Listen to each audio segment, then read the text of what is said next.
देखो भाई, आज हम बात करेंगे general anatomy and physiology, pathology, pharmacology, microbiology. June 2023 में ये पेपर हुआ है। पेपर फर्स्ट है, ये DMLT फर्स्ट ईयर का, ठीक है ना। अब हम इस पे चलते हैं। ये जब मैं DMLT फर्स्ट ईयर में, तब मैंने ये तैयार करे थे, नोट्स बनाए थे एक तरीके से समझ लो। मतलब मैं ये देखने चाह रहा था कि किस किस टाइप के क्वेश्चन आते हैं, तो मैं से जितने बन सके थे, मिले थे मेरे को क्वेश्चन पेपर जहाँ तहाँ से, वो मैंने बना लिए थे। तो अब ये मेरे को ये डायरी सी मेरी दिख गई थी, तो इसलिए मैं आप लोगों को भी ये बता रहा हूँ, ठीक। अब वो चलते हैं इस पर। Occult blood in stool is tested by. Occult blood in stool का मतलब है कि और पोटी में तुम्हारे ब्लड आ रहा है, तो उसको कौन से टेस्ट से पता करना। बेंजीडिन टेस्ट, ऑर्थोटोलिडिन टेस्ट, या गुए-एक्ट टेस्ट, या गुई-एक्ट टेस्ट बोल सकते हैं इसको। नन ऑफ दीज, इनमें से कोई नहीं। तो इनमें कौन सा भी आंसर सही नहीं है, इसको गलत कर दो, ये कर दो इस पर उसको कौन सी विधि से करते हैं, फोर्थ से करते हैं, FOBT, ठीक। अब आ गया the test which is done for protein in urine. इनमें से ऐसा कौन सा टेस्ट है जिसमें यूरिन में हम प्रोटीन चेक कर सकते हैं। रोथरा टेस्ट, जेर हार्ड test, heat coagulation test, none of these, ठीक है ना। तो इनमें से कौन सा सही है, नन ऑफ दीज। इनमें से कोई सा भी ऐसा टेस्ट नहीं है जिससे हम प्रोटीन की जांच कर सकें। इसमें एक बार इसमें मेरे को डाउट लग रहा है भाई, तुम चेक कर लियो एक बार, रीचेक कर लियो कोई भी। UPDT लिख रहा है, UPDT, अब पता नहीं है क्या लिखा होगा मैंने। UPDT पता नहीं, कोई टेस्ट का नाम भी हो सकता है, ठीक है।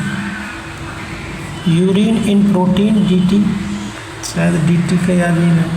चलो जो भी है, मतलब कि ये उस टेस्ट का नाम है जिससे हम यूरिन में प्रोटीन चेक करते हैं। इसकी फुल फॉर्म मेरी याद नहीं रही है, ठीक है। रोथरा टेस्ट करते हैं, कीटोन चेक करते हैं यूरिन में। अगर insulin hormone is secreted by which gland. Acetone और या एसिटोएसिटिक, पता नहीं यार इसमें क्या। चलिए ये देखते हैं, इंसुलिन हार्मोन किसके द्वारा होता है, पैनक्रियाज के द्वारा सीक्रेटेड होगा, ठीक है ना। ये तो सब जानते हैं। नॉर्मल प्लेटलेट काउंट कितने होते हैं, 1.5 लाख से 4 लाख। एलिजा टेस्ट किसके लिए यूज होता है, एड्स के लिए, डायबिटीज के लिए, जॉन्डिस के लिए, कैंसर के लिए। तो ये एड्स के लिए होता है, ठीक है ना। आ जाते हैं सही गलत पे। Dengue fever is caused by virus.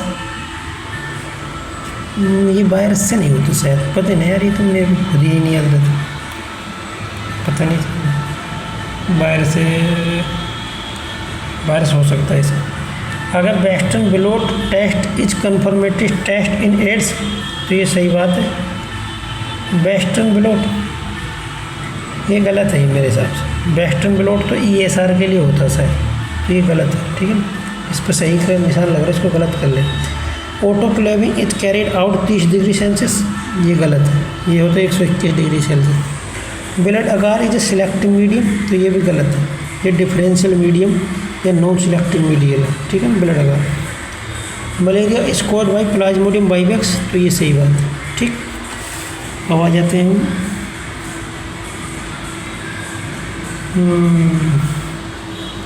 देखो, इसका आंसर मिल गया।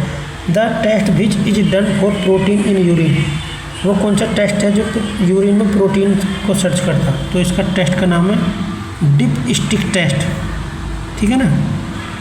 डिप स्टिक, डिप का मतलब एक स्टिक टाइप रहती है, उसको यूरिन में डुबाते हैं, फिर उसमें कलर चेक करते हैं, ठीक है ना। और ये सीलेटेड तो पता नहीं बोलते। फीकल ओकल्ट ब्लड टेस्ट, जो मैंने बताया ना, इसको बोलते हैं फीकल अकल्ट ब्लड टेस्ट। अब आ जाते हैं उस पर खाली स्थान पर। एडल्ट ह्यूमन स्केलेटन हैज, जो एक युवा अवस्था में किसी की बॉडी है, मेल की या फीमेल की, कितनी हड्डी रखती है, 206। इज द लार्जेस्ट ग्लैंड, कौन सी बॉडी में, liver. Internal lining of trachea is made up of, जो ट्रेकिया है हमारे सांस की जो मेन नली है, उसके अंदर की लाइनिंग किसकी बनी होती है, स्यूडो स्ट्रेटिफाइड या फाइड columnar ciliated epithelial tissue and goblet cells देखो भी कितना लंबी हुई, ठीक है ना। या डायरेक्ट ये लिख सकते हो तुम सीलिएटेड कोल्यूमिनर सेल्स, पर बस इसकी पूरी डिटेल तो ये है pseudo stratified columnar ciliated epithelial tissue and goblet cells, epithelium आगे लिखाई। आगे candida is a type of yeast, ये क्या है, फंगस का एक टाइप है कैंडिडा, ठीक। अगर drug used to treat malaria, malaria में कौन सी दवाई चलती है, anti malarial and symptomatic management और एंटी पैरासाइटिक और एंटीबायोटिक, ये सब जो मैंने लिख रखा है एंटी मलेरियल, ये तुम्हें नहीं लिखनी, ना सिम्टोमेटिक मैनेजमेंट लिखना, ना एंटी पैरासिटिक लिखना, तुम्हें लिखनी है क्लोरोक्वीन फॉस्फेट, ठीक है ना। इसकी जो मेन दवाई का नाम है उसका नाम क्लोरोक्वीन, फॉस्फेट लिखना चाहो लिख देना, लेकिन जो मेन केमिकल हो क्लोरोक्वीन है, क्लोरोक्वीन की रिंग रहती है, इसकी स्ट्रक्चर तुम देखोगे तो डी फार्मा। आगे चलते हैं शॉर्ट क्वेश्चन में। रूट ऑफ ड्रग एडमिनिस्ट्रेशन, मतलब दवाई को किस किस तरीके से बॉडी में ले सकते हैं, जैसे का IV ले सकते हैं, इंट्रावेनस, IM इंट्रामस्कुलर ले सकते हैं, ओरल ले सकते हैं, इंट्रावेजाइनल ले सकते हैं, क्रीम के तौर पर कोई दवाई लगा सकते हैं, ठीक है। सब दवाई लेने का तरीका। रीढ़ की हड्डी में भी जो एनेस्थीसिया दी जाती है वो भी एक टाइप है दवाई लेने का, इसको इंट्राथीकल बोलते हैं शायद। पेरिटोनियम कैविटी में भी वो लगती है, झिल्ली में इंजेक्शन लगते हैं इंसुलिन वगैरह के, तो वो भी एक टाइप है, ठीक है। तो ये तो ड्रग के टाइप। शोक, हाइपोवोलिक शोक है, न्यूरोजेनिक शोक है, कई टाइप के शोक है, इसकी डेफिनेशन और टाइप मालूम होने चाहिए तुम्हें जरूर। स्ट्रक्चर ऑफ एनिमल सेल, ये तो बहुत आसान है, ये तो तुम बचपन से पढ़ते आ रहोगे तो बना लोगे रहो। ये थायराइड हार्मोन्स बताने, TSH और TSH नहीं, T3 और T4 क्या, ये दो हार्मोन जो थायराइड है ग्लैंड से निकलते हैं। नेक्रोसिस, सेल का धीरे धीरे अपने आप मरना क्या कहलाता है, नेक्रोसिस कहलाता है। एक होता है एपोप्टोसिस, जिसमें प्रोग्राम्ड सेल डेथ होती है, ठीक है ना। आगे एडवर्स इफेक्ट और side effect of the drug, drug का एडवर्स इफेक्ट और साइड इफेक्ट दोनों बताना। तो जितने भी क्वेश्चन हैं, मैं स्ट्रक्चर ऑफ एनिमल सेल की तो मैं नहीं बात कर रहा, लेकिन एक नेक्रोसिस, ये एक एडवर्स इफेक्ट और शोक और रूट ऑफ ड्रग एडमिनिस्ट्रेशन, ये कई बार पूछे गए, कई बार, ठीक है ना। एक साल में 2 बार पेपर होते हैं, DMLT के भी, एक्सरे के भी, OT के भी, जितने भी डिप्लोमा सबके। एक तो होते हैं मार्च या अप्रैल में, एक होते हैं सितंबर या अक्टूबर में। तो ये क्वेश्चन या तो तुम्हें मार्च अप्रैल वालों में दिख जाएंगे, या इनमें से कुछ आधे सितंबर या अक्टूबर में जो एग्ज़ाम होगा DMLT के, उसमें दिख जाएंगे, ठीक है। अब आ जाते हैं लॉन्ग पे। रेस्पिरेटरी ट्रैक्ट के वेरियस पार्ट बताने, जैसे कि ट्रेकिया होगा, ठीक है, एल्वियोलाई हो गए, ब्रोंकियाई हो गए, ये सब बताने। ग्रोस स्ट्रक्चर, एक चित्र बना देना है इसका, और फिर उनके काम लिख देने, एल्वियोलाई क्या काम करती है, ट्रेकिया क्या करता है, ठीक है, ब्रोंकियोल्स क्या काम करते हैं।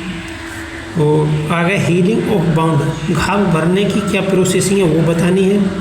मेथड ऑफ स्टरलाइजेशन, स्टरलाइजेशन के मेथड बताने। भाई ये सारे क्वेश्चन मेरे पास लिखे हुए रखे हैं पेंसिल से, मतलब पेन से नोट्स तैयार करें मैंने, पर अब पेपर के ज़्यादा दिन तो है नहीं, तो मैं ये सब तो फिलहाल करा नहीं पाऊँगा, पर क्वेश्चन पेपर तो मैं जितने मेरे को मिल रहे हैं वो मैं दिखा रहा हूँ तुम्हें, ठीक।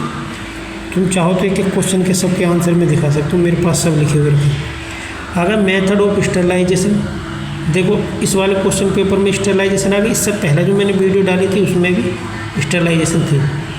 आगे है enumerate part of urinary tract, urinary tract के इन्यूमरेट पार्ट बताने और उनके फंक्शन बताने। कहने का मतलब एक्सक्रीटरी सिस्टम का चित्र बना के उसके बारे में लिख देना, kidney, ureter, urinary bladder, urethra, ठीक। Disorder of immune system, disorder बताना किसका, इम्यून सिस्टम का। आ गया ओस्टियोलॉजी, ये 6 क्वेश्चन है, इनमें सब तुम्हें 4 करने हैं, ठीक है, शायद 4 करने हैं, 40 नंबर मिलेंगे, 10 नंबर का एक क्वेश्चन होगा, कम से कम 4 पेज भरने इसमें, 3 से 4 पेज 4 भरना तुम। और जो शॉर्ट क्वेश्चन है इसमें तुम कम से कम 2 पेज भरो, मतलब जैसे कि एक ये और एक ये, तो 2 पेज हो जाएंगे, 1 और 1 2, मतलब एक पेज का तुम्हें 1 नंबर मिलेगा, मतलब एक पेज का 2 नंबर देगा तो 2 में से 2 तो तुम्हें नहीं देगा, 4 नंबर का है, 2 पेज भर दोगे तो 3 नंबर दे देगा तुम्हें, मतलब 1 पेज पर 1.5 नंबर। अगर तुमने क्वेश्चन सही कर दिया 2 पेज में तो 3 नंबर तुम्हारे पक्के, 4 तो तुम्हें देगा नहीं,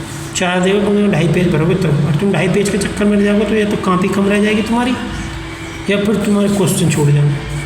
चलो ये तो हम दूसरी वीडियो में बात कर लेंगे, पहले ये क्वेश्चन कंप्लीट कर लें, ठीक। और मैं तुम्हें दिखा रहा हूँ, वीडियो बंद करते हैं भैया, ठीक है। चैनल को सब्सक्राइब कर दे करो।